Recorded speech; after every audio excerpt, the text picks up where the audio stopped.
హృదయపూర్వకమైన వందనాలు. అందరికీ వందనాలన్నా. అందరూ బాగున్నారా తల్లి? మంచిది. ఇక్కడ కొద్ది నిమిషాలు దైవ వర్తమానాన్ని ఆలకిద్దాం. ఎందుకంటే దేవుడు ఆది నుంచి కూడా వాక్యమై ఉన్నాడు. ఆ వాక్యం బట్టి మనం అనేకమైన విధాలు ఆస్వాదించుకుంటున్నాం. పిల్లల శ్రద్ధగా దేవుడు మాట విందాం. ఈ దినం కొరకై ఏర్పాటు చేయబడిన మూల పాఠ్య భాగాలను చదువుగా అంశముగా దేవుని సంబంధి అయిన వాడు దేవుని మాట వినును. దేవుని సంబంధి అయిన వాడు దేవుని మాట వినును. యోహాను సువార్త 8వ అధ్యాయము 47వ వచనంలో ఈ మాట మనం చదవగలం. చదువుతున్నా. దేవుని సంబంధి అయిన వాడు దేవుని మాట వినును. మీరు దేవుని సంబంధులు కాదు కనుకనే మీరు వినరని చెప్పారు. గమనించండి పిల్లల, యేసు ప్రభువు స్వహంగా చక్కని ఆత్మీయమైనటువంటి మాటలు మాట్లాడుతూ ఆ దినం ఆయన వెంబడించినటువంటి జనులతో ఆయన చెప్తున్నటువంటి మాటలు ఇవి. దేవుని సంబంధమైన వాడు దేవుని మాట వింటాడు. మీరు దేవుని సంబంధులు కాదు కనుకనే మీరు వినరని చెప్పారు. దేవుని సంబంధి అయినటువంటి వాడు దేవుని మాట వింటాడు. వినుట వల్ల విశ్వాసం వస్తుంది. వినుట క్రీస్తుని గురించినటువంటి మాటలను బట్టి మనము విశ్వసించబడతాము, విశ్వాసంలో బలవంతులం అవుతాము అని వాక్యం సెలవిస్తుంది. ఈ దేవుని మాట వినేవారు, దేవుని మాట వినేవారు, రెండు రకాలైన జనాన్ని మనము ఈ భాగంలో చూస్తా ఉన్నాం. లోకంలో రెండు రకాలైన మనుషులు ఉన్నట్టే యేసుక్రీస్తు ప్రభువు తెలియజేస్తున్నాడు.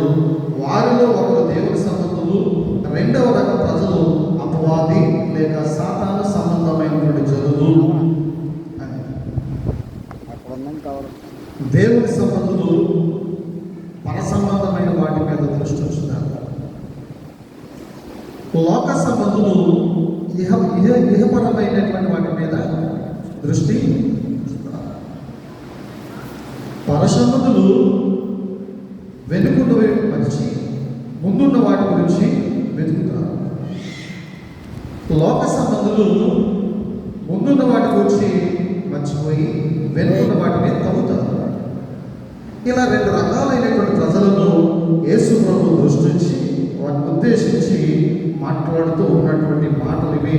ప్రభునందు ప్రియమైనటువంటి వారు, అయితే భౌతికంగా ఈ లోకాన్ని వెతికే వారు నరకాగ్నిలోకి వెళ్తారు. చివరిగా పరసంబంధమైనవి దేవునికి సంబంధమైనటువంటి వెతికే వారు దేవుని యొక్క పరిశుద్ధ స్వాస్థ్యంలో చేర్చబడతారనేటువంటిది ఈ పాఠ్య సారాంశం.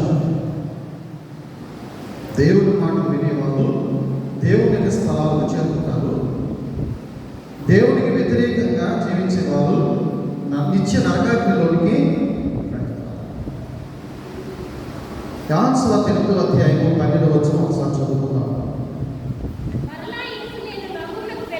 నేను లోకమునకు వెలుగును, నన్ను వెంబడించువాడు చీకటిలో నడవక జీవపు వెలుగును కలిగి ఉండనని ఆయనతో, నేను లోకానికి వెలుగై ఉన్నాను, నన్ను వెంబడించువాడు చీకటిలో నడవక జీవపు వెలుగును కలిగి ఉండనని చెప్పాను. దేవుని సంబంధం ఏంటంటే దేవునికి వెలుగులో నడుస్తారంట. చీకటి సంబంధులు, అపవాది సంబంధులు, సాధారణ సంబంధులు చీకటిలో నడుస్తారంట.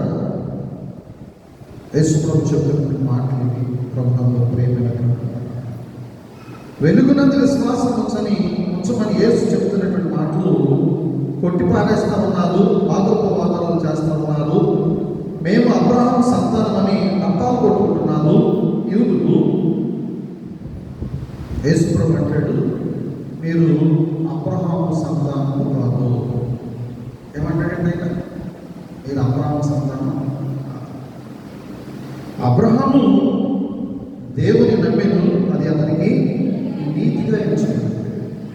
మీరు నమ్మిన నమ్మికలో నీతి లేదు, జాతి లేదు, అంత వైఫల్యమే, అంత వ్యతిరేకతే. మీ యొక్క నమ్మికలో విశ్వాసం అనేటువంటిది కానరాకపోతూ ఉంది. విశ్వాసం అనేది కనిపించింది. యాంత్రికంగా సైక్లింగ్లో మీరు ఈ ఆరాధన క్రమాలు చేస్తున్నారే తప్ప అలవాటు ప్రకారంగా ఈ యొక్క విషయాలు గ్రహిస్తున్నారే తప్ప, వింటున్నారే తప్ప వాస్తవికమైనటువంటి క్రైస్తవ సంబంధమైనటువంటి క్రీస్తు సంబంధమైన నీతి మీకు లేదు.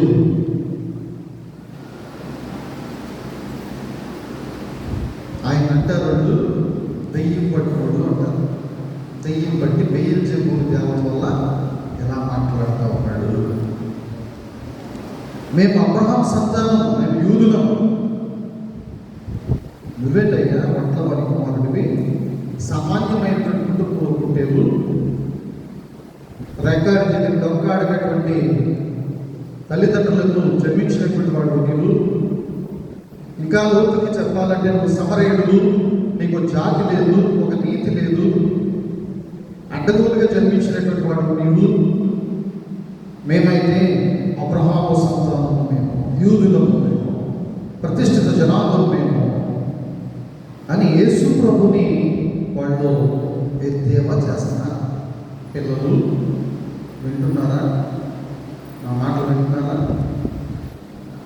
ప్రభునందు ప్రియమైనటువంటి వాళ్ళగా, యేసు ప్రభువు ఎవరు?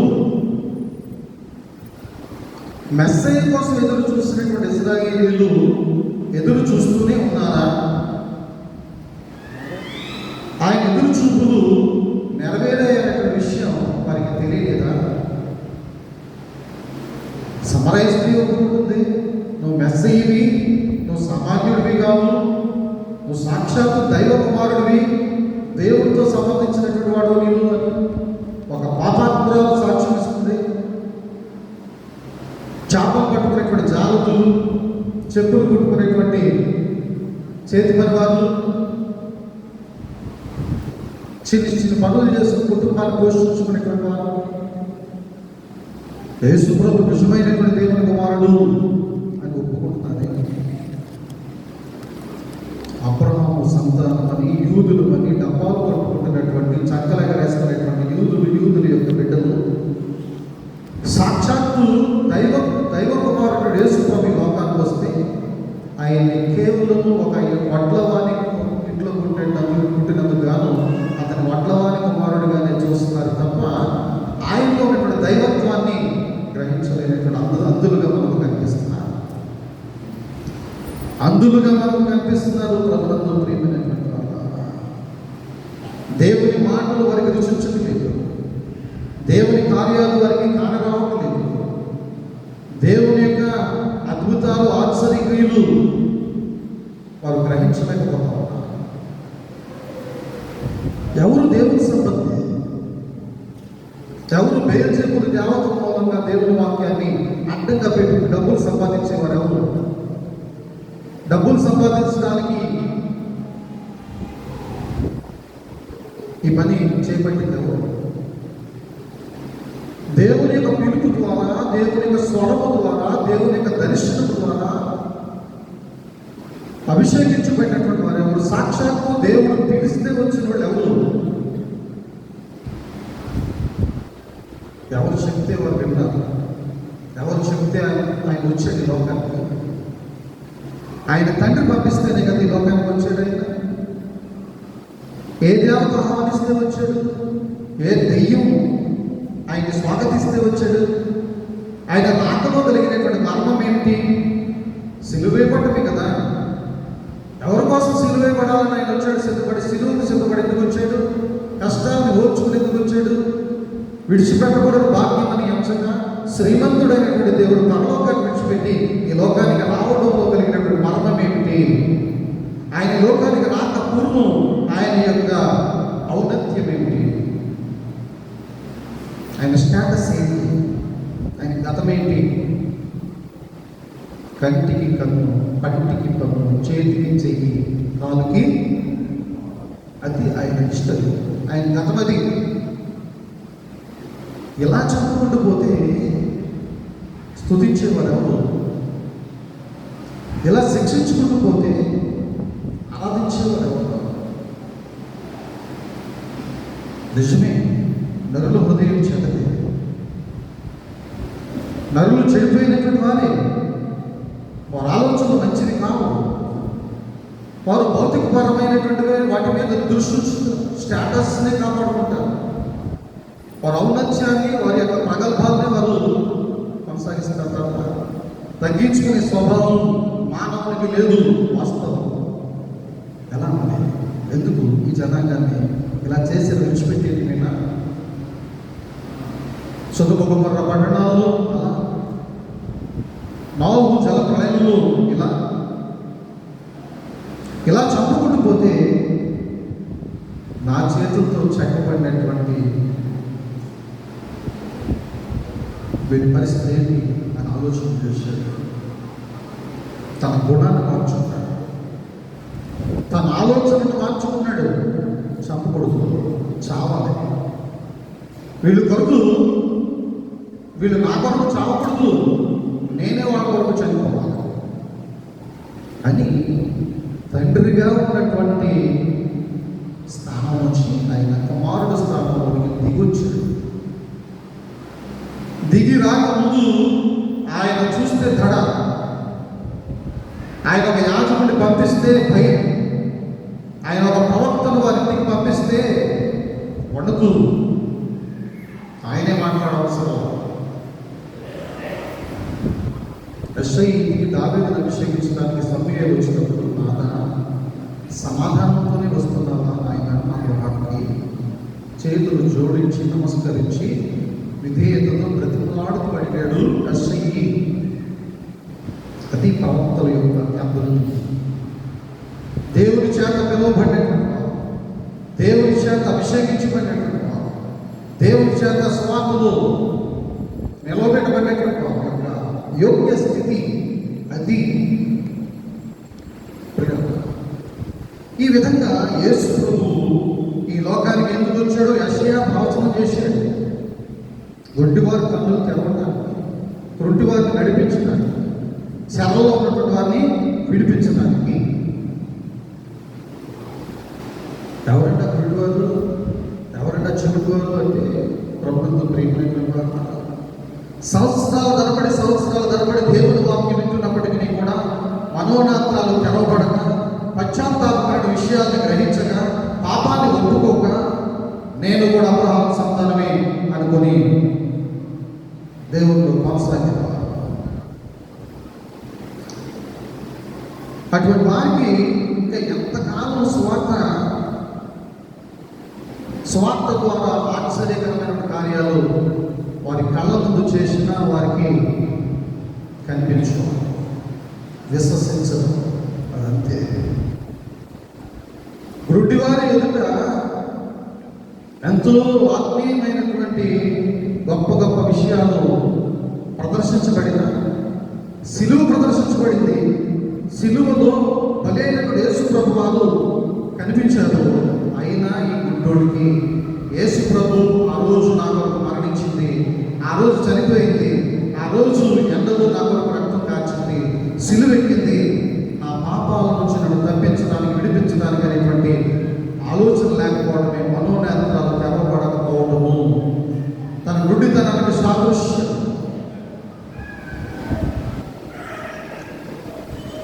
అలాగే ప్రభుత్వం ప్రేమైనటువంటి వారు పుట్టుకతో చెవిటి వారు, ఆ చెవిటి వారి యొక్క చెవిలో శంఖం ఉంటే ప్రయోజనం. చెవిటి వారి చెవిలో శంఖం ఉంటే ప్రయోజనం ఏంటి? వినుట మట్టుకు విందులు కానీ గ్రహింపనే గ్రహింపరు. ఇదేం పని? ఇది ఎవరి మందిరం? ఎందులో మనం ప్రవేశించాం కదా, దేనికి ప్రవేశించాం? ఒక యాజకుడు దేవుడు పంపించాడు కదా, ఆయన ఎవరు పంపిస్తే వచ్చాడు? ఆయన లోతులేంటి? ఆయనలో ఉన్నటువంటి మార్పు ఏంటి? ఆ పిలుపుకున్నటువంటి అర్థం ఏంటి? అభిషేకం కనుకున్నది ఎవరు? ప్రభునందు ప్రియమైనటువంటి వారులారా, చెవిటివాడి చెవులు ఎంత ఊదినా ప్రయోజనం లేకపోవడం, నిష్ప్రయోజనం కావటం, దేవుని సువార్త విరివిగా విస్తారంగా అందించబడుతున్నప్పటికీ కూడా తెరవలేనటువంటి కళ్ళు, వినబడలేనటువంటి చెవులు, మందమైపోయినటువంటి చెవులు. ఈ విధంగా ఉన్న యూదులను బట్టి మీరు అబ్రహాము సంతానం. దేవుని యొక్క సువార్త వింటూ, దేవుణ్ణి ఆరాధిస్తూ, దేవుని నామాన్ని మహిమపరుస్తూ, దేవుని వాక్యానికి విరుద్ధంగా బ్రతుకుతూ, దేవుని యొక్క సన్నిధికి దూరంగా మీ క్రియలు చీకటిలో జరిగిస్తూ, మీరు ఏ విధంగా ప్రవర్తిస్తున్నారో, మీ హృదయ ఆలోచన ఏంటో, మీ హృదయ వాంఛ ఏమైందో, దేని మీద బేస్ అయి ఉన్నారో, దేని కొరకు పాటుపడుతున్నారు, దేని కొరకు కష్టపడుతున్నారు, దేని కొరకు మీరు వేషధారణ భక్తి చేస్తున్నారు, అవన్నీ నాకు తెలుసు. మార్పు లేని జనం, సర్ప సంతానం, 2 నాలుగుల కలిగినటువంటి సర్ప సంతానం, సొన్నం కొట్టినటువంటి సమాధులుగా పైకి భక్తి గల వారి వలె ఉంటూ, దేవుని శక్తిని ఆశ్రయించలేటువంటి ఓ యోధా సంతానమా, జాగ్రత్త సుమి. మీ బ్రతుకులు మీరు మార్చుకుంటారా? మార్చుకోండి. లేదంటే దేవుని యొక్క ఆలోచన చొప్పున మిమ్మల్ని ఏం చేయాలో అది నేను చేయడానికి సిద్ధంగా ఉన్నాను. రాత్రి అంశంలో యెరూషలేము దేవాలయాన్ని పునాదులతో సహా దేవుడు పడేశారు. ఆరాధన చేయడానికి అక్కడ మందిరం లేదు, యాజకులు లేదు, కాపలాదారులు లేరు, సంగీత విద్వాంసులు లేదు. ఆ స్థలంలో యెరూషలేము పునాదుల మీద మసీదు కట్టబడింది. టైటస్ ఆలోచన మేరకు, టైటస్ ఆలోచన మేరకు ప్రభునందు ప్రియమైనటువంటి వారు, ఈ విధంగా మీ క్రియలు దిద్దుకోరు, మీరు అబద్ధానికి జరగకూడనటువంటి అపవాదిని ప్రేమిస్తారు, అపవాది యొక్క ఆలోచనలను మీరు కలిగి ఉంటారు. ఎగ్జాంపుల్గా చెప్పాలంటే, అపవాది ఏం చేస్తున్నాడు? కయీనులోకి వెళ్తాడు, హేబేలు చంపుతాడు. హేబేలు చనిపోతాడు కదా. ఎవరి కోసం హేబేలు చనిపోతాడు? అపవాది చేసిన అక్రమం కొరకు పరిశుద్ధుడైనటువంటి హేబేలు మాటలో చనిపోతాడు, చూపులో చనిపోతాడు, బ్రతుకులో చనిపోతాడు, మనస్సులో చనిపోతాడు, కురింగిపోతాడు. అలా కురింగిపోయే విధంగా అపవాది సాతాను ఒక వ్యక్తిని ఆవహించి, కయీనటువంటి ఒక వ్యక్తిని ఆవహించి, దేవుణ్ణి ప్రాణప్రదంగా ప్రేమిస్తున్నటువంటి హేబేలును హతమార్చింది. ఇది వాస్తవం. ఆనాడు జరిగింది, ఈనాడు జరుగుతుంది. ఇందులో కొత్త ఏమీ లేదు. ఎవరు అపవాది సంబంధంలో? దైవజనులను హింసించేవారు అపవాది సంబంధంలో, దేవుని యొక్క సమూహాన్ని నాశనం చేసేవారు అపవాది సంబంధంలో. యేసుక్రీస్తు అతని మహత్తరమైనటువంటి పుణ్యశీలుని, మహాభక్తుడిని, సాక్షాత్తు దేవపుత్రుడిని సిలువ వేసినటువంటి వారు అపవాది సంబంధులు. దేవుని వాక్యానికి విరుద్ధంగా బ్రతికేవారు అపవాది సంబంధులు. మరెవరు దేవుని సంబంధులు? దేవుని కొరకు కష్టాన్ని ఓర్చుకున్నట్టు నీవు రాజువా, నీవు అన్నట్టే అన్న మాటతో రాజద్రోగి, మతద్రోగి, సిలువేయండి సిలువేయండి అని కేకలు వేశారు. మౌని ఆయన, గొర్రె పిల్ల ఆయన, నేను కాదు అని ఆయన, నాకు సంబంధం లేదు అని ఆయన తప్పించుకోవడానికి ప్రయత్నం చేయలేదు. ఎందుకు తెలుసా? ఈ విధంగానైనా ఆ గుడ్డివారి కన్నులు తెరవబడతాయి. ఆయన వచ్చిందే గుడ్డివారి కన్నులు తెరవబడతాయి. ఈ విధంగానైనా బంధకాలలో చిక్కుకుపోయినటువంటి క్రైస్తవులు, నామకార్థమైనటువంటి కట్టల మధ్య ఊగిసలాడుతున్నటువంటి క్రైస్తవుల యొక్క కట్లు విప్పబడతాయి. వాళ్ళు లేచి నా సన్నిధికి రాగలరేమో. వాస్తవంగా తన అద్వితీయ కుమారుని లోకానికి పంపించడానికి కలిగినటువంటి కారణము ఈ లోకాన్ని దేవుడు ఎంతగానో ప్రేమించాడు. కాగా తన అద్వితీయ కుమారుని లోకానికి పంపించాడు. ఆయన కుమారుని, ఆయన బిడ్డని అలా మళ్ళీ ఎండలో సిలివేస్తూ ఉంటే ఆయన మనసు చలించలేదంటారా? వాళ్ళని ఏమి చేయలేక విడిచిపెట్టేసాడంటారా? వాటిని గెలవలేక ఓడిపోయాడంటారా దేవుడు?